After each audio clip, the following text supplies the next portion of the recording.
Skiptu 150.000 krónum á milli 3 manna, A, B og C. Þannig A fái 50% meira en C og B fái 20% meira en C. Hér sé ég á textanum að A að miðast við C og B líka að miðast við C, þannig að C grunnurinn. 1 sinnum 1 jafnt á 1, hann að fá 1 hlut. Nú, ég sé að B miðast við C, þar sem B að fá 20% meira en C. 20% meira þýðir að hann að fá það sem að C að fá, þennan eina, bara 20% meira sem þýðir ég að margfalda með 1,20. Hann þá fá stöðulinn 1,2.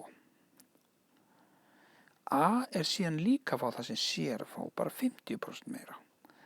Þannig að ég margfalda með 1,50 við sinnum 1 og fæ þá út að hans stöðull 1,50.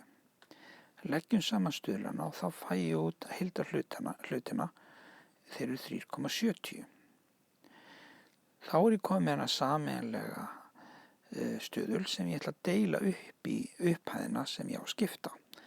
Það þá 150.000 krónur deilt með 3,70 og ég fæ þá út að einn hlutur þá þetta virði 40.540 krónur og 54 aurar. Margföldum þá upphæð við 1,50, gerum nákvæmlega eins við 1,20 og gerum nákvæmlega eins við stöðlinn 1, þá fæ ég þessar upphæðir hér. A þá fá 60.810 krónur og 81 eyri, B að fá 48.648 krónur og 65 eyra og C að fá 40.540 krónur og 54 eyra.